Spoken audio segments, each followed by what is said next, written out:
Hello and welcome to Talking Baseball. Jake is dead. The dirty martini is in the house. The kids are playing on the streets. Let's go. Corey Lewis knuckleball. Strike three. I'm not hitting that. Not even swinging at it. You're out. Never saw it. Hello and welcome to Talking Baseball. We got a fun one today. We're going to send a shout out to our buddy, Talkin Jake and Jess. They are together, and we're sending good vibes their way because that's what we do here. I do love Jake, and I do love Jess. But whenever I get to have my man, Jolly Olive, with me on this show, it warms my heart. Jolly, thank you again for stepping in. How are you doing? You're looking great. I appreciate that. Dalton said such a nice thing when I walked in, too. He said he liked my boots, whatever. Texted Jake, made sure he was okay. Tried to have like a sentimental moment with him, like, hey, man, just like happy to fill in. Hope you're doing well. Texted back, mahalo. So I don't really know what to think about that. That's just Jake's story. Maybe he's in Hawaii. I don't know. Maybe I don't know. Maybe he cast it away. I'm good, man. I'm really excited for our episode today. When you guys texted me what we were doing, it was like a nice, helpful thing for me. So we got, I think, like 10 players to talk about today, and I think it's going to be action-packed, baby. Yeah, what we're going to do today on the show, by the way, this episode is brought to you by SeatGeek. The MLB season is just around the corner. Basketball and hockey seasons are heating up, and artists like Morgan Wallen, Kendrick Lamar, and The Weeknd are on tour. And with our partners at SeatGeek, you can now get 10% off any tickets with code TALKIN2025. That's TALKIN 2025. With over 28 million downloads, SeatGeek is the #1 rated ticketing app. And there's more than 70,000 events listed on SeatGeek. So that means there's concerts. That means there's sports. There's festivals. Whatever you can think of, they got it. Right now, you can get tickets to, like I said, baseball games, the NBA, NHL, all these concerts that are going on. Just use SeatGeek. It's the easiest app to use. Each ticket is rated on a scale of 1 to 10, so you know if you're getting a good deal. Just look for the green dots. Green means good. Red means bad. I've used SeatGeek so much. Anytime I'm getting tickets to a football game in LA or I'm going to a concert, it's the green dots do it for me. That's what does it for me. The bigger the green dot, the better. I'm always in search of a good deal. Like I said, we came through for you guys. You can use code TALKIN2025. That's 10% off the next set of tickets at SeatGeek. 10% off any tickets with promo code TALKIN2025. What we are going to be doing on the show today is going over, there's 10 players, and I got the idea because there's an article by Jim Bowden in The Athletic, which I really like The Athletic, and I want people to go there and subscribe. I think it's a great platform, and they do a really good job. But he has an article in The Athletic that's talking about 10 comeback player of the year candidates. And when I looked at the list, it was very surprising to see just like I'm talking real deal impact players. So what we're going to do is kind of go over the list. I'm going to talk about the injury, when they're coming back, if they're going to be ready for opening day. We'll go over each one. And I think I'm going to offer some sort of statistical line to you.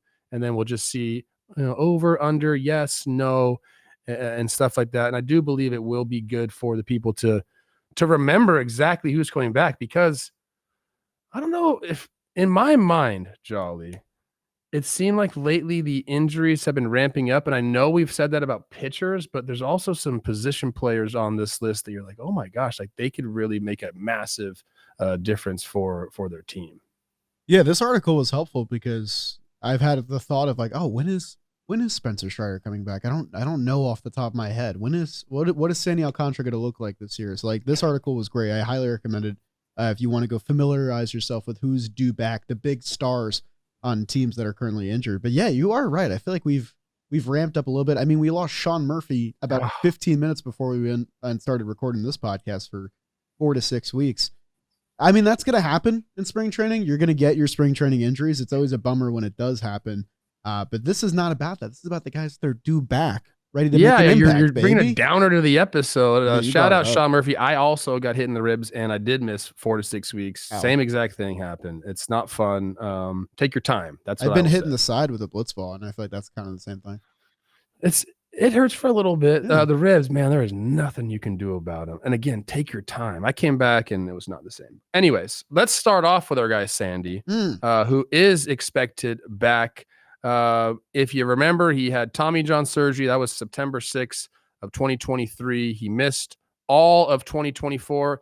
And you guys know who this is. I mean, he won the Cy Young in 2022. He's led the majors with 8 B-WAR and 228 and 2/3 innings pitched during that year. He's had 10 complete games from 2021 to 2023, which is the most in Major League Baseball. He looks great in spring training. He's hit 99, so the velo is back. He's feeling good. He's had some good quotes about feeling like himself, and he was nervous for the first pitch, and then he wasn't nervous because he's Sandy and all these things. But the line I'm going to throw out at you, coming back to Miami here, and you kind of know what season they're going to have. They're under Peter Bendix. They're rebuilding. Sandy surely would fetch an incredible package for them if he was available via trade. I think the line I'm going to put on here, the projections for 2025 have him at 189 innings pitched. I think that's pretty high. Yeah. So I'm going to go and say and ask you, will Sandy throw 180 innings in 2024 for the Marlins? And he is supposed to be back for opening day. He's been named the starter. It's supposed to be him versus our guy Paul Skeens in an opening day matchup. I'll be tuned into Pirates Marlins for the first time in my life. Yes. That's a great line because in every full season of Sandy's career, he's made it over that mark, 180 innings. He went 197 in 2019, 205 in 2021, and then the Cy Young year, 228 and 2/3 with that sparkling 2.28 ERA. So Sandy's an interesting case, man. I mean, you do have to unfortunately have the trade discussion, which it stinks for Marlins fans, but it's intriguing for everybody else because this is one of the most marquee trade pieces coming up at this year's deadline. He's got one of the more favorable contracts for any elite starting pitchers, 17 mil owed this year next, and then a club option for 21 in 2027. I mean, 5 years, 56 million for a guy who won the Cy Young is crazy. Ridiculous. And it's even more ridiculous that he's going to get traded. So it's an interesting conversation. I do think I'll take the under because I don't know what he looks like yet. I know he's hitting 99, and I know that there's going to be a lot of eyeballs on him this year. He might be one of the earlier trade pieces as well. If you remember, Luis Arias got traded in May of last year from the Marlins because they kind of knew what their game plan was. I think the more interesting conversation is what team is he going to try and approach that 180 inning mark with? Because I have a feeling that we're probably only going to make him see, 10 to 12 to 15 starts with the Marlins before he ends up somewhere else. So you think he's out for sure this year? I think he's I think if they're sticking to their game plan, they just traded Jake Burger, who had 4 years of control. So why not trade the starting pitcher who hits 99 with 3 years? I agree. And I think we talked about this a little bit on Baseball Today with Rosie. If he shows that he's healthy, which, through, the first start in spring training, yes, I think that you have to start having those discussions. I don't think that's a rush at all. You mentioned the finances behind the contract and how, approachable is not even the right word. I mean, it's a bargain. Yeah. It's a steal for a team. Bargain. Getting this guy healthy, understanding what kind of pitcher he is. I too think they need to begin shopping him, and I don't even want to think about the teams. I'm not there yet with saying. I just want to see him on the field. As far as the 180 inning mark goes, I think he gets there. Yeah, I do, and I think at the early stages of the season, we aren't going to see him put up the complete game numbers. That's just not going to happen. But I feel like we are going to see him make 35 starts. They possibly would have some already planned, skip his spot in the rotation days. I could see that happening. But I don't know, man. Maybe I just am thinking about Sandy on a whole. Like, that's just what he does. You mentioned he's done it every single year that he's had a full year. He's broken that mark. So to me, I'm always on the side of like, hey, until you don't do it, you're going to do it. I'll give him right over that 180. Look, 33 starts, 6 innings per start puts him way over. Yeah. So 5.5 gets him there. I feel like he could do it. I feel it's a good line, but I feel like he could do it. And I'm excited. I'll give you this counter, because the only reason I said under is because I do think the Marlins might try and skip a start here and there to keep him healthy, because as we said before, trade chip, all that. They also have decent starting pitching depth. Like when you talk about the Marlins, there's not a lot of good to talk about. That is one of the things you can go to. My wrinkle I'll add, and like you can throw this out the window if you want, I don't think he gets there in the regular season, but if we include playoffs, I think he might get there. Clayton McCullough, new manager of the Marlins. You think he's probably going to be first year, like listening to the front office quite a bit. Oh, yeah. You know, that's how you get a job now as a manager, is you say, I'll listen to what you say and implement it. Now I'm rethinking if he's going to get there or not, because I do think they are going to be very, very careful with him. Now stick to your guns, Trev. Come on. All right, Sandy, 180 and 1/3 of an inning pitched. You got it. I just want to see him do it. So I'm going to be optimistic about it. But this guy has the potential. How about this real quick? Yes or no? Top 5 Cy Young votes this year? Oh, that's a fun question. You know, I mean, if he's healthy and he's hitting 99, yes. Well, you can't say under 180 innings. Oh, sure I can. Maybe the stats will be better because he's under. I don't know. All right, we'll see. Another pitcher that's coming back for an East Coast team, actually a Florida team. It's a Florida episode. We're talking Shane McLanahan here. He is coming off of TJ August 3rd, 2023. He missed all of 2024. He has had some other injury history. He missed a couple weeks with a mid-back tightness in 2023 before he had Tommy John. He had some left shoulder impingement in 2022. So there's some just normal stuff. Obviously, the TJ comes into play, especially because it's his second TJ, which is always interesting to me. Like, what happened to the first doc? Like, what's up? Like, you didn't wrap that thing tight enough? You gave him the wrong tendon. Let's go, docs.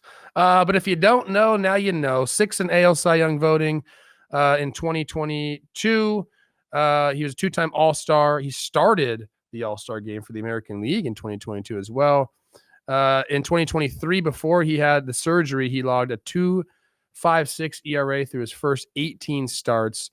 He ended up finishing with a 3.29 ERA that year, as he kind of, had that lower back stuff before the TJ. So he's coming back. I believe he has also been named the opening day starter for the Rays. I don't know who they play. I guess I should have looked that up, but that's awesome to have him back in that rotation. Question for Shane McLanahan.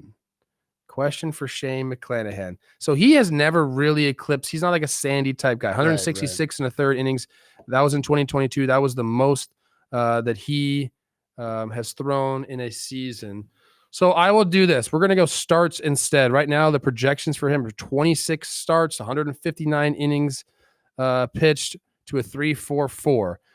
I'm going to give you 2 things here. Over 25 starts, under a 3.5 ERA for Shane McLanahan. Gray lines is always true. Gray line. Thank you. I'm going to hammer the under on that 3.5 ERA because I believe in Shane McLanahan. That dude is absolutely nasty. Career 3.02 ERA. Has always been under that mark in his career. The starts is an interesting conversation, especially when you factor in the second Tommy John surgery, because there's kind of like, there's 2 roads here. There are success stories of guys who had to go through it twice. Nate Eovaldi is always the one that comes to mind. He's carved out a really impressive career, dealing with all that. The other success stories are usually like relievers, like Joakim Soria is a guy that comes to mind. Daniel Hudson's still kicking. Like, Soria, those guys had multiple Tommy John surgeries. My heart gets sad when I think of the Josh Johnsons, when I think of Brian Wilson is another one who had a couple Tommy John surgeries. So this is a very tough hurdle to overcome. There are, I'd say, more question marks with Shane McLanahan than maybe any other player on this 10-person list. So for the starts, I am going to take the under, just because I feel like the Rays, if they want to be successful this year, they have to be cautious. They have to keep that in mind. They have 6 starters in their rotation listed currently. Pretty much all these guys, besides maybe Taj Bradley, have some sort of injury concern, and that's kind of been plaguing the Rays. They are getting this whole rotation back, but how long can they keep them healthy, I think, is the biggest part of the equation. And Shane McLanahan is going to have the biggest impact if you can keep him healthy. So I think guys like Joe Boyle is going to get a look, the guy they got in the Jeffrey Springs trade from the A's. I think you're going to see Shane Baz maybe finally get a decent amount of innings if he can stay healthy. So if things are going well for the Rays, I think he is under 25 starts. I think that's part of the plan for them. And hopefully they can protect that arm because, Shane McLanahan, he's only 27 years old. He's still got potentially a lot of big league years ahead of him. You got to protect him while you can. I agree with you. I'm going to go under on both. I don't think he hits the 150 inning mark. He's only done it once in his career. I think the under 3.5 is a good bet as well, just because we've seen him do it so often. The Rays have so much starting pitching. It is going to be, it's going to be their strong suit of their team. So I don't know if they're going to implement a 6-man rotation throughout the season, but we're definitely going to see, a bunch of times where, we might skip a start, give a guy an extra day. And because of that, I think that's going to be the reason that McLanahan doesn't hit the 150 inning mark. He is back. He's throwing 97 in spring training. So the velo is back. We know about the changeup. Some interesting stats on him. He's thrown off-speed pitches 60.4% of the time on the first pitch of at bats since the 2022 season. That's the highest in Major League Baseball. Amongst starting pitchers. That is a crazy. That's fact. actually a crazy stat. What? 60% of the time? Change-up, slider, first pitch, get ahead 0-1, makes the fastball dance a little bit more, Jolly. Blow him away. The Rays are one of my most intriguing teams of this season. I think I might have locked them over again on the over-under total. I did that last year, did not come to fruition. But I think that they are kind of getting back to Rays baseball. They'll have the starters. The bullpen will be fine. I think the defense will be a lot better. There's a lot of, like this list, there's a lot of bounce back candidates. I have a lot of Rays stock this year. It's a lot of bounce back, and I think they will. Again, disrespected right now. Not gonna lie. They are. Yeah. I'm not one of those people, Jolly. I would never take you for that, Trev. You know, ball. How about this stat before we move on from Shane McLanahan? He's allowed a 185 slug on his changeup since the 2022 season. And that's the first pitch you see usually. That's the first pitch you get. So good luck. If you're a first pitch swinger, good luck. Tampa Bay opens against the Rockies. Okay. Couple of Battle of the Titans. Okay. And I did, Robbie said I put the lock on the Rays over. Well, I think it was like 81 and a half or something like that. I might put my college loans in there. Just try and double that really quick. Yeah, we'll get you out from under those college loans. Please.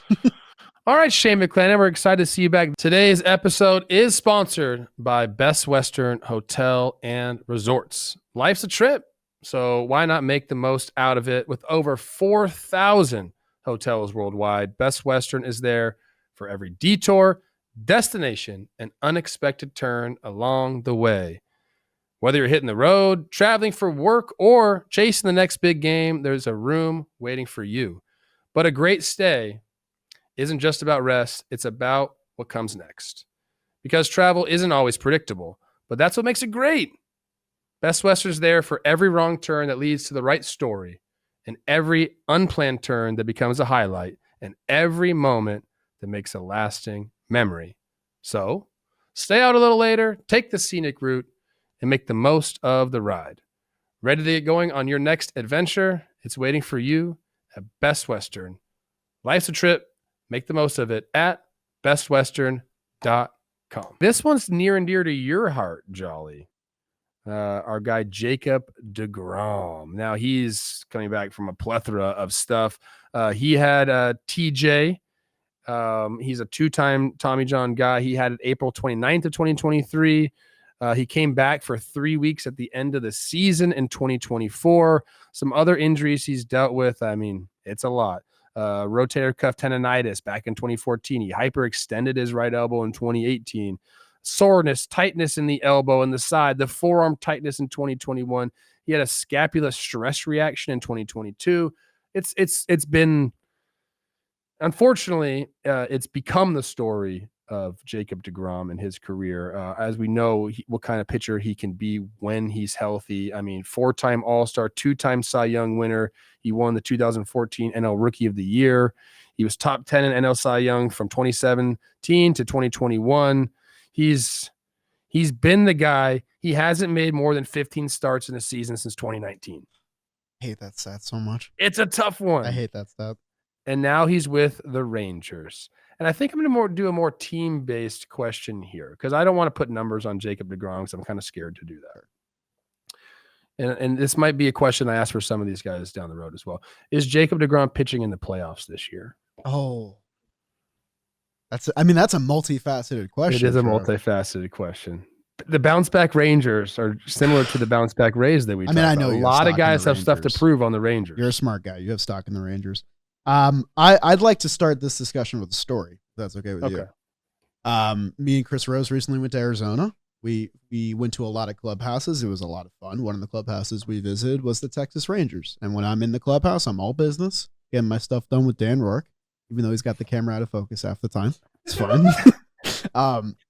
One of the guys we didn't talk to, because I know that he doesn't like media that much, and I know he wouldn't want to do it, was Jacob deGrom. But I was like, you know what, man? Like, I'm a lifelong Mets fan. I have to say something to him. I have to. So I go up to him and, I wax poetic a little bit. I'm like, hey, like, I want to say, thank you for your time as a Met. Like, I'm rooting for you hard this year. Like, I told him a story about one of the starts I went to.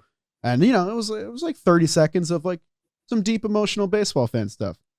Jacob deGrom's response, okay. Walked away. Up his crossword, started doing it on the couch. I was like, all right. Wait, where was this at? This was in the Rangers clubhouse. Yeah, but where? Not at his locker. No, not in his locker. We were talking to Semyon and Seager, and then he was kind of just in the area. And I was like, you know what? Like, I just filmed myself with them. Let me go talk to him I think it was by Josh Young's locker. Josh Young, by the way, great dude, really nice guy. He hit you with the good old fashioned Southern. Okay. So I'm rooting for my guy this year. We had a special moment there. That's tough, Jolly. I mean, I kind of knew it, dude. I've seen him take interviews for like 10 years now. I know what he's like when the cameras are near, at the very least. You got big leagued. I got big leagued hard, but you know what? If I'm going to get big leagued, it might as well be by Jacob deGrom. Holy shnikes. Okay. I have the Rangers in the playoffs this year. I think that you nailed it on the head. A lot of guys with a lot to prove. The World Series hangover is over. They added Jake Berger and Jock Peterson. I really, really like what that team is comprised of this year. And I do have Jacob deGrom appearing in the playoffs. I don't have him making a playoff start. I think this is the year we finally see the reliever conversion. Because it just makes sense, dude. Like, yes, he has not made more than 15 starts in almost coming up on 5 years now.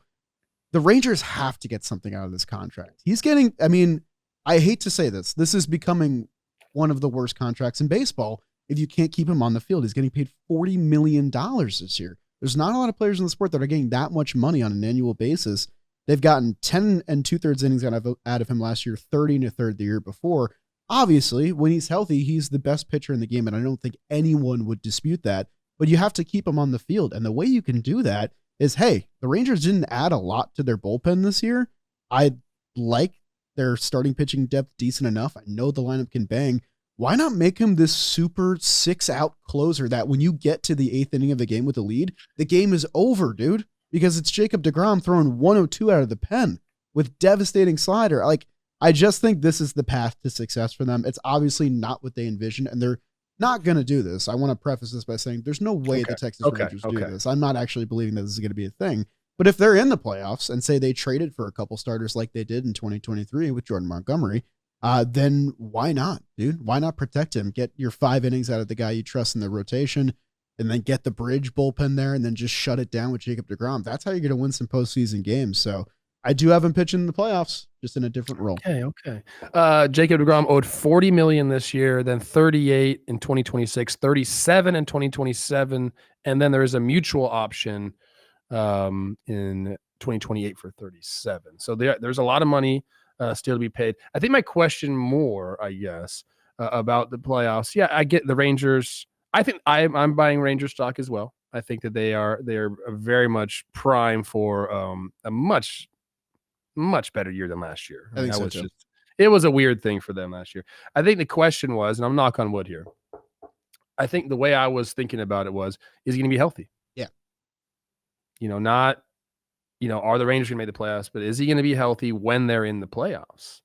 That's my question. And I'm always very, very optimistic about it. But like I talk about, prove me wrong.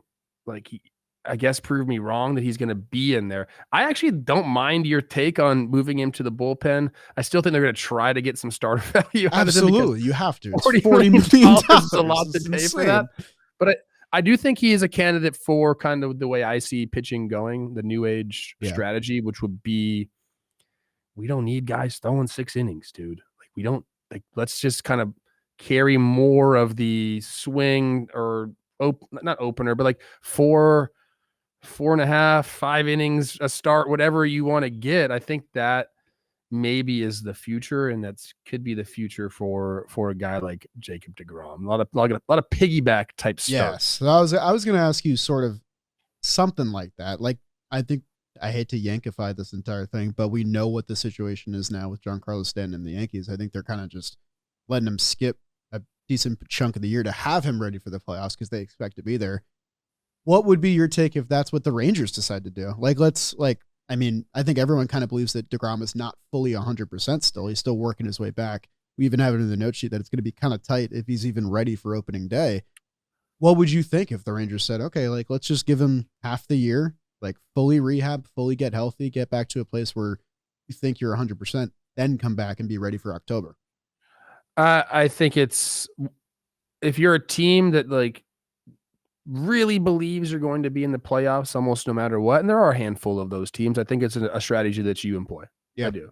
I think that you have to, that's what the game's all about. And it is a long season. If you don't have a track record of, staying on the field, I think that you can start to think about what that means. I'm curious to see if he is ready for opening day. They're saying maybe not. They're trying to take it slow during spring training.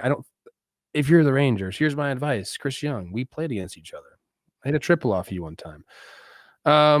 Take it slow. Let's let this guy fully come back. And the only thing about that, Jolly, is the way he big leagued you. This is Jacob deGrom. If he's ready to pitch, he's gonna say, "Earmuffs, fucking pitch me." Absolutely.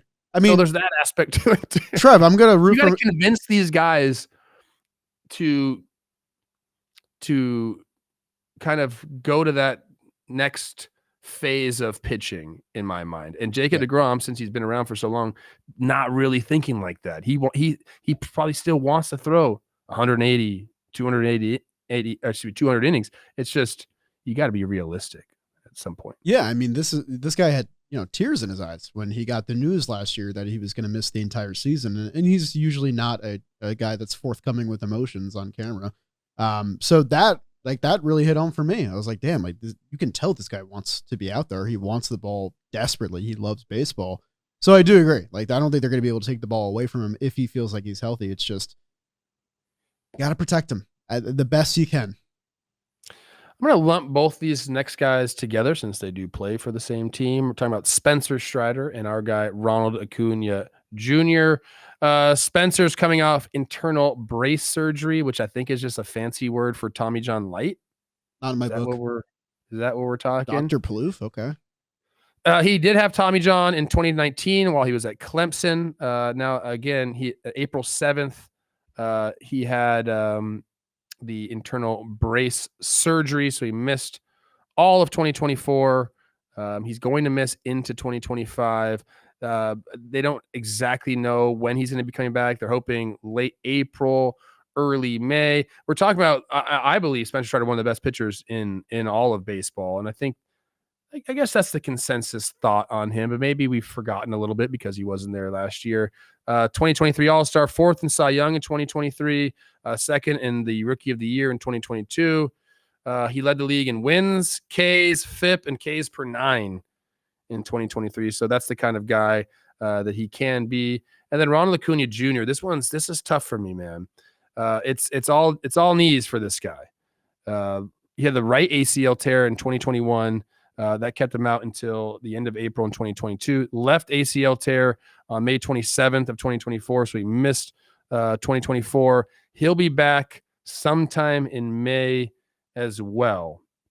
And obviously, we know the kind of player he can be. He was 40-70 in 2023, 41 homers, 73 stolen bases, 9.1 WAR that year. He won the MVP and just kind of changed. And I know that was the first year of the 3 disengagement rule, so he definitely took advantage of that. 70 I believe it is still was, a pretty right? big number, I'd say. 73 stolen bases, nothing to scoff at. I think my question for those two, they won't be back in. Let's just call it May. Just call it May. Okay. My question to those for those two, and now I guess we can add Sean Murphy, as we mentioned at the beginning of the show, 4 to 6 weeks with the broken rib. Will they be playing in the playoffs? Like, is Atlanta going to make the playoffs? We had 3 guys out for the beginning of the year. Does it matter for them? Will they be back playing in the playoffs? Trev, this might be sacrilege for me to say. I think some people already know what I'm going to say. The Atlanta Braves are still going to win the NL East. They are the machine that just keeps on churning. I don't know what happened last year. Last year, we keep calling a down year for the Braves. They won 89 games and still made the playoffs, and they had half their roster. They're going to win the NL East because they're still the best roster in that division, in my opinion, coming from a Mets fan. I think not only these guys are both going to be in the playoffs, I think they're both going to lead their respective side of the baseball in WAR for this team. Spencer Strider, I'm so high on. I think what doesn't get talked about with Spencer Strider enough is how smart he is. He's a very intellectual guy when it comes to knowing his body and knowing the art of pitching itself. I think that he's going to do whatever it takes to put himself in the best position to last as long as he can this season, because this is a season where the Braves are going to need Spencer Strider really badly. They don't have Max Fried. They don't have Charlie Morton, and they didn't really bring any reinforcements to fill those roles. Right now, those roles are going to some combination of like Bryce Elder and AJ Smith-Shawver and Grant Holmes is another guy that's there. They're going to need Spencer Strider to be an ace as soon as he's ready to come back. And he's the kind of guy where I think he could really carry this rotation in the long run, because I don't think any of those guys have the same ceiling that Spencer Strider does. With Acuna, the equation gets a little bit more complicated because it's a guy who's known for using his legs as one of the premier talents in his game. He's going to be playing the outfield because Marcell Ozuna is the DH, and you can't really send him out there. So there's no DH option for Ronald Acuna Jr.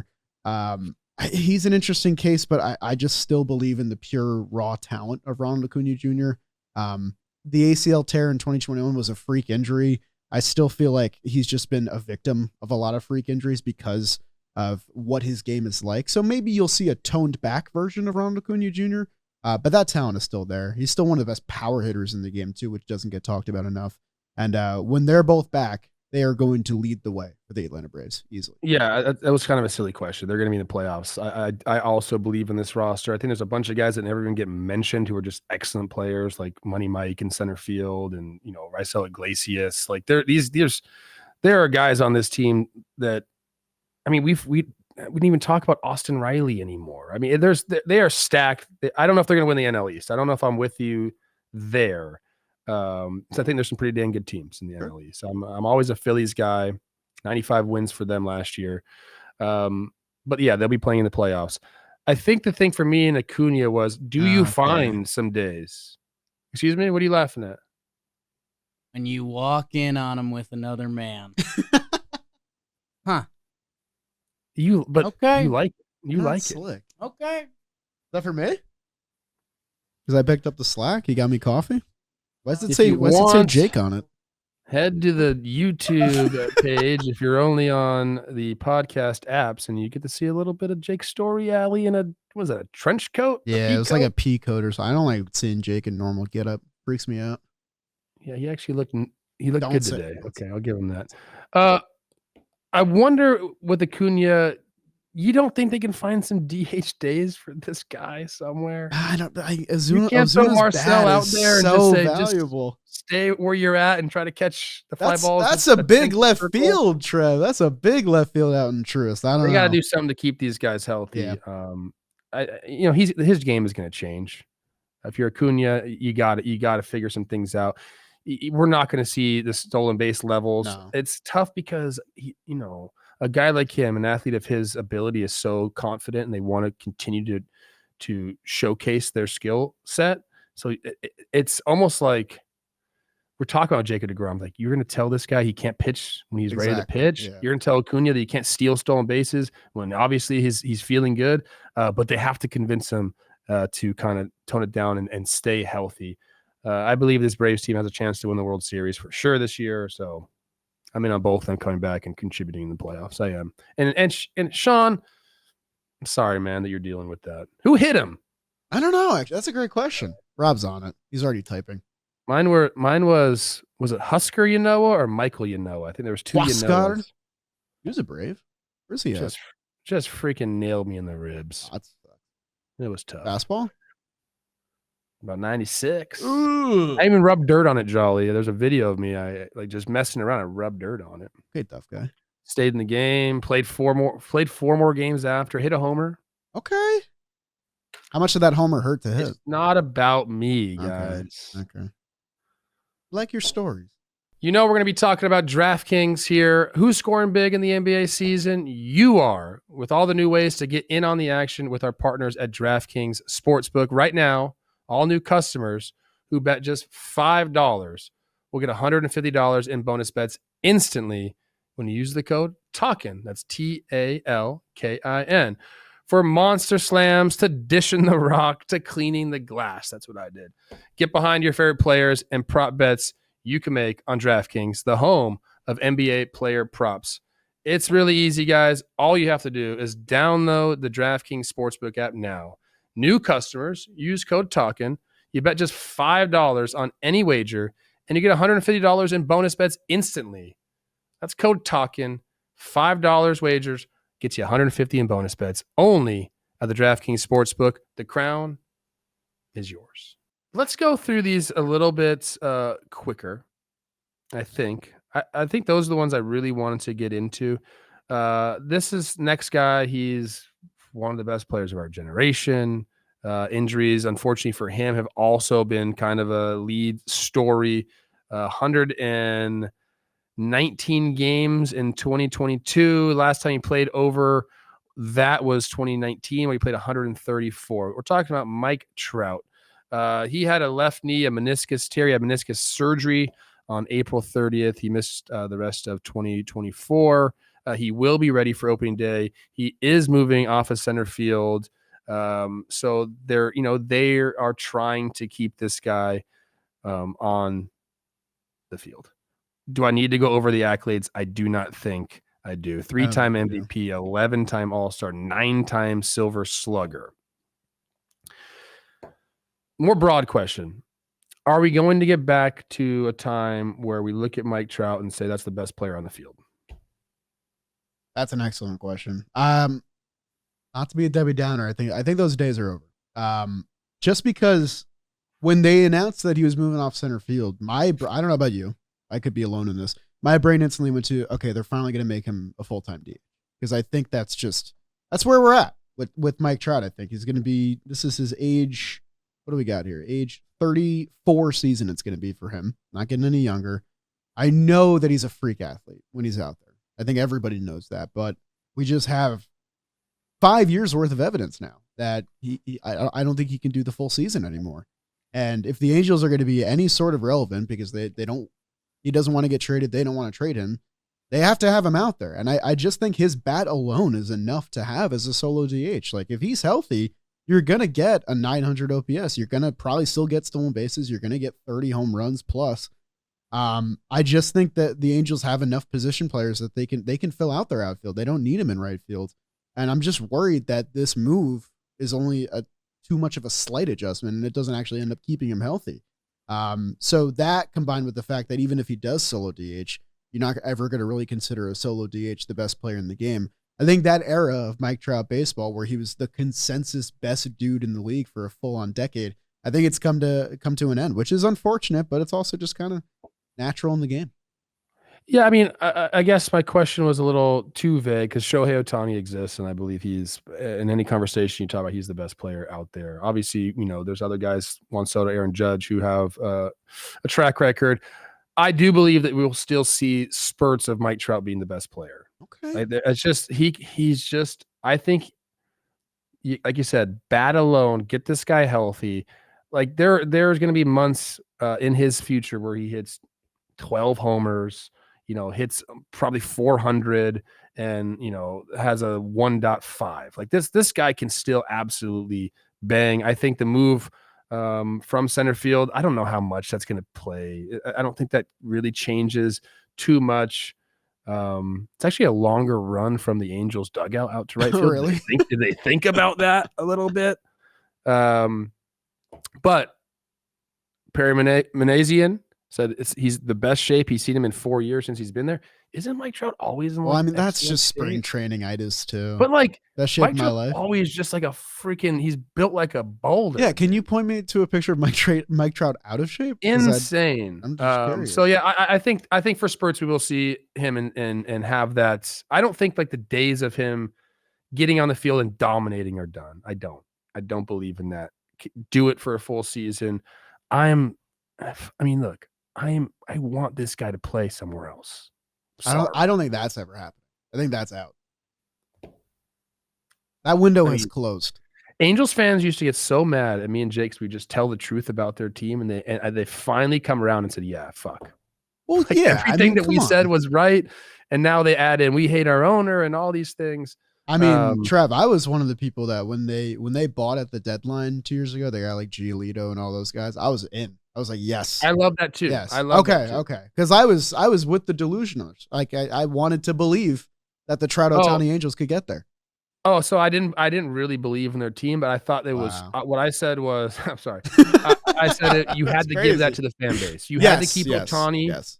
You had to give that to the fan base. That to me was worth the goodwill from that was worth more than a prospect package you were going to get for him. I still believe that, and obviously it didn't work out. And didn't they end up like they traded for those guys and then traded them away? Waived them like a month later to get rid of the money.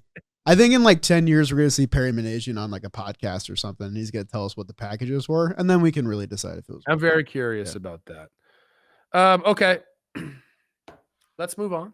This is a guy that I'm fascinated with. Matt McLain of the Cincinnati Reds. We haven't seen a ton of this guy. Now, he had left shoulder. He had labrum surgery on March 26 in 2024. He missed all of 2024. And it had a massive impact on the Reds season. I think that the downer news alone was just, it wasn't good. He is, from all accounts, he is spark plug, like kind of like clubhouse guy. I don't know if I'm going to give him leader yet in the clubhouse. Still a young guy, but I think he exudes those vibes. 5th in NL Rookie of the Year in 2023. But he had a fantastic year. 89 games played, 23 homers, 16 bombs, 4 triples.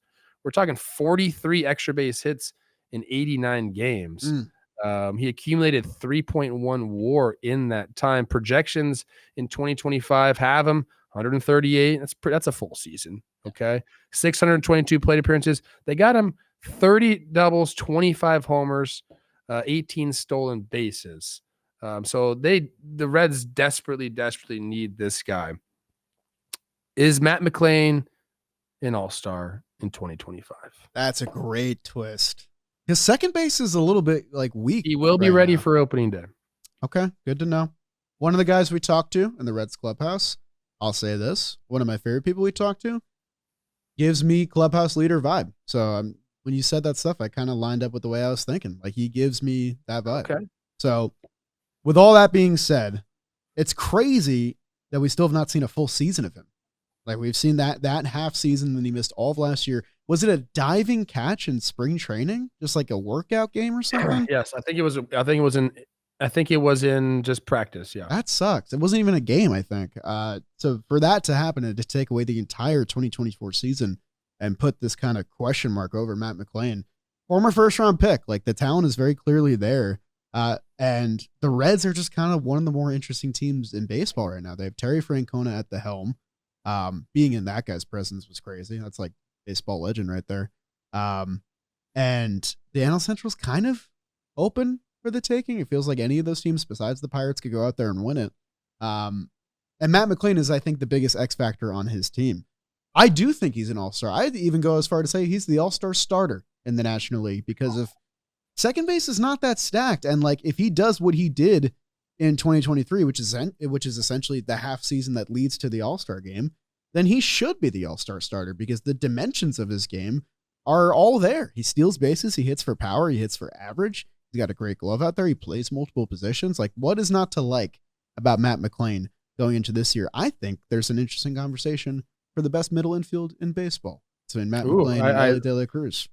I'm very excited to see them work together. I mean, him coming back is a reason the Reds were able to trade Jonathan India. As far as starting in the All-Star game, I don't know. Ketel Marte exists. It's true. But the Reds fans do vote like MFers. Yes, they do. So that Ellie got a lot of votes last year. Yeah, there's something to be said about that. I do believe he is an all-star. And I think when you have enough people talking about Matt McLain the way that he gets talked about, I think it becomes truth to it. So I fully expect him to kind of come back into form, and a full season. Those projections to me are too light. I like it. Too light. I think he exceeds those projections by far. I think I've said this before. We put a clip out on it. Terry Francona coming back tells me a lot, I think, about the Reds roster, and it gives some validity to a lot of us who say, man, this is a very talented roster, like ready to take the next step. And we just haven't seen them, I guess, all healthy kind of at the same time.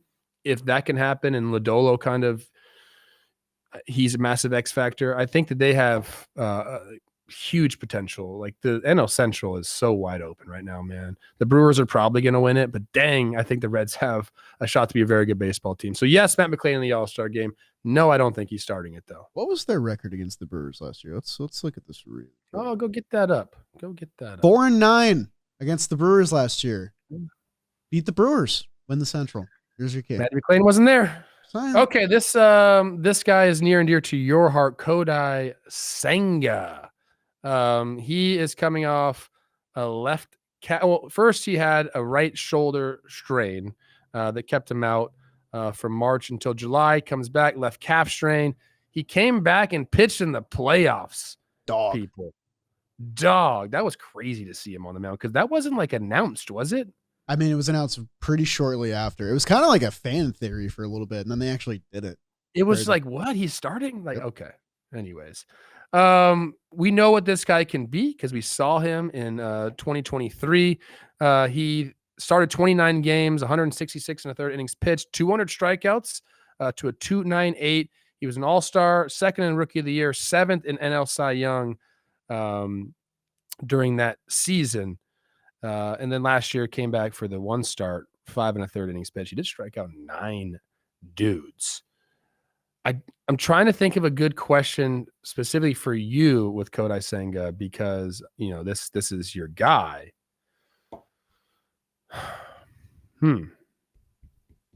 Well, I'll say Kodai Senga. Okay, you go. Hold on. Kodai Senga. Does Kodai Senga finish 10th or higher in Cy Young voting in 2025?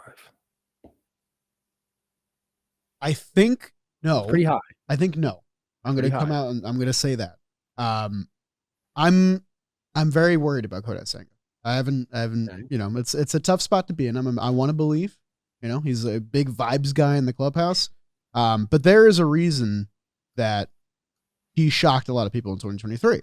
Like, we know about the ghost fork. We know what he's capable of. He threw 166 innings that year. Kodai Senga has always had injury concerns. Before MLB time, he had injury concerns in Japan as well. It's a reason why he signed for 5 years, $75 million, I think, $15 million average annual value, which seems really low for someone as good as him. It's because of injury concerns. He's going to be in his age 32 season. He was up and down last year. The calf thing is tough because the arm and shoulder has always been the concern for him, and I think that was just kind of a freak injury at the wrong place at the wrong time, which is really unfortunate. He looked great in that outing as well against the Braves. But I'm worried about him, especially because there's less of a safety net now. Sean Manaea is going to miss time at the beginning of the year for the Mets. Frankie Montas is going to miss 2 months. they have options, but they don't really have like proven, esteemed major league options. They've now got, I think, Griffin Canning and Max Kranick at the back end of the rotation if they still want to do their 6-man. I felt a lot better about Senga's outlook when the 6-man had Manaea and Montas in it, and Clay Holmes was that question mark. The Mets rotation as a whole is just a crazy discussion right now.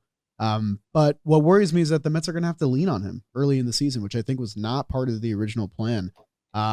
So I have Senga getting over that century mark for innings. I think he can do that. I have him making over 20 starts, but I do think, especially with who they have in the front office right now, they're going to try and protect Kodai Senga. They're going to load manage him. They're going to have him miss a start here and there. I don't think he finishes top 10 in Cy Young. You're wrong. Wow. I do think. You heard it here first. I think the stuff plays. Yes. I really do. It goes for, call it what you want, split finger. In 2023, people hit 110 against it. It's still a pitch that is just not thrown frequently enough in the major leagues where guys can see it well. Like it's one of those pitches it's very difficult. Comes out like a fastball, dives. You don't exactly know how it's going to be shaped every single time. I think that pitch still plays. His cutter in 2023 was worth more than his split finger. Yes, it was. 18 run value for the cutter.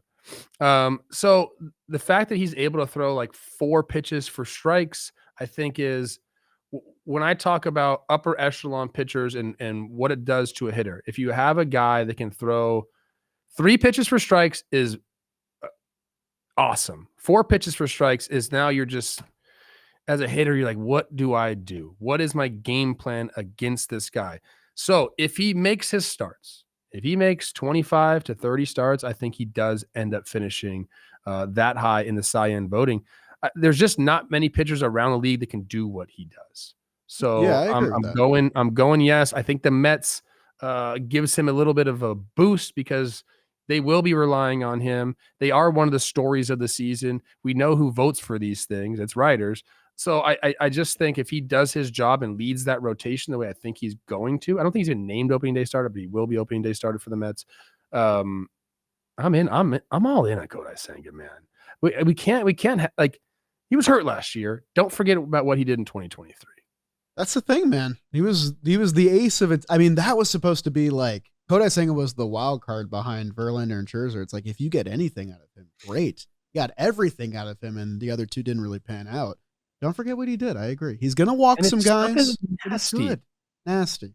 Like he throws like, what his 4 seams 95. Got a cutter at 90, 95, 96. Yeah. You got a cutter at 92. You throw your splitter off of that. Like this guy's nasty, dude. I don't think I think we haven't even seen the best from him. Maybe not. How about that? See. All right, we got 2 more here, and these guys are different and very interesting. We're going to move on to a reliever in Felix Bautista, one of the best relievers in the game when healthy. He did have Tommy John August 26th of 2023. He missed all of 2024. He's going through a ramp up in spring training, but they say he's expected to be ready to go for opening day. Mike Elias, the GM, his quote is, Felix was a dominant force. We missed him greatly last season, obviously. We can't wait to have him back at the end of the pen this year. He was an all-star in 2023, the reliever of the year in the AL in 2023. He finished 11th in the Cy Young voting. He accumulated 2.4 B WAR in each of his first 2 seasons. He's the only reliever to do so in both 2022 and 2023. And how about this?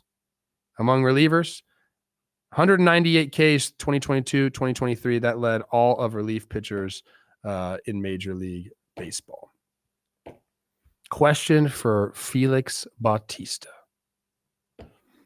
I think I'll go an innings thing here because they were pretty similar in 2022. 65 2/3 in 2022, 61 in 2023. I do think this Birds bullpen, the back of it, is going to be it's key to their success this year. Like if this team can hit and get a lead, like I don't think their starting pitching is going to be their calling card. So I think the bullpen is going to have to come down and lock in some games.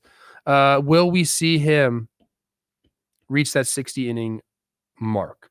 Right now, the 2025 projections have him right at 60. Still K'ing everybody. He had a 16.23 K per 9 in 2023. Is he going to get to the 60 inning mark in 2024 coming off of TJ? Yes, and I'm going to hammer that one home. I feel really good about the Orioles bullpen bouncing back. It does begin and end with Felix Bautista. I don't think you're going to see him throwing, 100 on average anymore. I think we got to, strip that back just a tad, just to keep the guy healthy, because he is going to be, this is age 30 season. But I mean, you're talking about maybe the best arm talent of any closer in the game right now. That dude would, I think he only blew 3 saves in his 2023 season where he was dominant, 1.48 ERA, 110 strikeouts in 61 innings, dude. It's an interesting case. I think he is going to cross that threshold. I'm worried, or I guess I'm not worried, but I'm curious to see what the strikeout numbers are at the end of this year, because I do think they'll be lesser, but I still think Felix Bautista can be really effective if he's not, pumping 102 against hitters. It's going to be an interesting season. And like you said before, the Orioles, I think we know they're going to bang the ball around a little bit. Their namesake in 2023, when they won all those games and won the AL East, was the bullpen. Like the games ended in the 7th inning. Like it reminded you of the mid 2010s Royals teams that would just end games after 6 innings. I think the Orioles are at their best when they have that combination of Cano and Bautista at the back end and whatever reliever they want to throw in the 7th inning, because they have so many great options. I do think Bautista crosses that mark. Hammer the mark. I think they're going to rely on them for sure. His Baseball Savant page is actually a really fun one to go to. It's pretty. Yeah, I'm in on them being a massive part. And Jolly, I don't mean to throw this out there, but teams don't care about relievers, bro. They just say go throw. They don't. It sucks. I think relievers are very valuable. Most teams are like, how often can you throw for us? He's one of the guys I watch where I see him pitch. I'm like, that looks like it hurts. Like the way he throws the ball and like whips his elbow. He's That's 6'8", a big boy, 285. dude. Oh my God. Hammer Hammer the over. Orioles are an interesting team for me this year. I don't think we've done a TPP on them, but I'm trying to figure out where I'm going to place them. Behind the Rays? I have the Rays having the chance to win the AL East. I also have that. That's interesting. I thought I was alone in that. For our last discussion of the day, near and dear to my heart, our guy Christian Yelich underwent some back surgery, microdiscectomy. I actually saw him not too long ago. He showed me a picture of what they took out of his back, and it was disgusting. And basically I said, you were playing, that was just floating around your back? He said, yes. He said, man, I was trying to manage it all last year. And it finally got to a point where I just couldn't. He goes, I would be laying down in the training room, flat on my back on the ground, and just trying to like get myself to be able to get up. So that's what he was going through. He feels great now. I think, I don't know if he's gonna be ready for opening day. The way he talked to me, he was like, yeah, I'm going to be ready. I saw him take swings. He looked good. He's also dealt with some dang injuries, man, over his time there. But we know the type of player he can be. 2018 NL MVP, 2019 NL MVP runner-up, 3-time All-Star. He's won the batting title twice. He's won a Gold Glove. Like, I think he's taken a little bit of a hit in people's minds because of some of the injuries. Then he's had a couple of years that were down offensively. But this guy is when he's right, one of the best players in all of baseball. I think he deserves that. And from all accounts, he's healthy now. I'm expecting big things for him. I mean, when he played last year, he was going until he couldn't physically do it anymore. So I'm going to throw this out for my guy, Christian Yelich. I think he's going to be in there. I think they're going to be smart. I think he's going to DH a lot. I think he's going to, I think he's going to play quite a bit. I got one. You want me to give you one? Yeah, what do you got? Is Christian Yelich going to give me a 25 homer season? Because it's been a little bit, but he was on his way. That's a good one. I was thinking of where to go. If I was going to say, is he going to be an all-star this year? I don't think he cares about that at all. So I think he might say, no, I don't want to be an all-star. 25 homers for me. I'll say yes. I think he's going to get a full year, and I think he's feeling finally healthy. And when you feel like yourself again, I mean, things just change mentally for you. So I'm gonna say yes to that. Here's my thing. Like, Dalton did a great job with this outline. At the bottom of every section is the injury history for every player. I see the phrase lower back strain 5 times on Yelich's. It's something he's been dealing with for like a decade now. So my line of thinking is like, well, he finally got the surgery after trying to manage it forever. We might be about to see the healthiest version of Yelich we've seen since he won MVP. And like, we even saw it. I mean, last year he had a 151 OPS plus, 909 OPS, was certainly on pace for a 30 homer season, was kind of like up there in NL MVP conversations. It was like him, Ohtani, Betts before he got hurt, and then he went down. He also stole 21 bases in 73 games. Like, this is still an elite marquee talent that we might see the best season of him in 5 years because he's finally healthy. So I'm hammering that mark for sure. I wanted to see where you were at because I know, you know, back and power, they kind of go hand in hand there. But I'm really excited to see what Christian Yelich can do to try and carry the Brewers offense this year. No Willie Adames. They're going to need him. They're going to need him, but they're like, cut off a tentacle. They grow a new one. Like, they'll figure it out. Shout out Yelly, because I took a guy he's playing for my high school right now. His name is Diego Velasquez. He's a stud. Probably going to get drafted in the first round. If not, he's got a full ride to USC. He's a lefty hitter. And I said, Yelly, can I bring this guy in to hit with you? You know, like that, like how cool is that to be able to do that? And he said, yeah, he brought him in and he was just so nice. But during that session, we were at the Easton Hit Lab. And so they have all the TrackMan and everything set up, and Yelly was smacking the ball. It looked good. I know it's the cage. I get it. That's it for the comeback player there. I think the last thing I want to end on that, Jolly, is, does one of these guys win comeback player there? Which is probably yes. And who? Oh, who's going to win? Let's go. Let's just go. How many guys is there?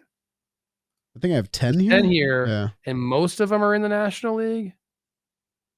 Yeah, most are in the National League. Who wins comeback player of the year in the National League? It might not be the answer you're thinking of. I'm going Matt McLain. I think that Matt McLain is going to get the full season. People are going to see what he's actually made of over a full season.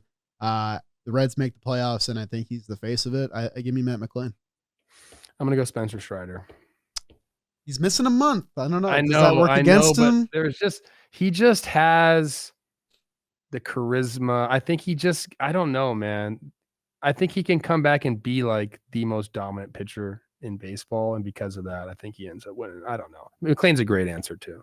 Sandy's like, I'll throw 230 innings in your face. Yeah, also we forgot Sandy. Well, he might get traded to an American League team. That is one thing, 100%. And that's gonna do it for us, man. 10 comeback player of the year candidates. We went over all of them. We know ball. You know ball if you listen to this show. And Jake sucks. Subscribe, guys. Charlie, thanks for coming on, my man. Thanks for having me, man. I want to see Jacob deGrom throw 150 innings. I want 9-out save, ALDS Game 5, Rangers Yankees. Can't believe you don't believe in Kodai Senga. I want him to be healthy. Sandy to the Twins.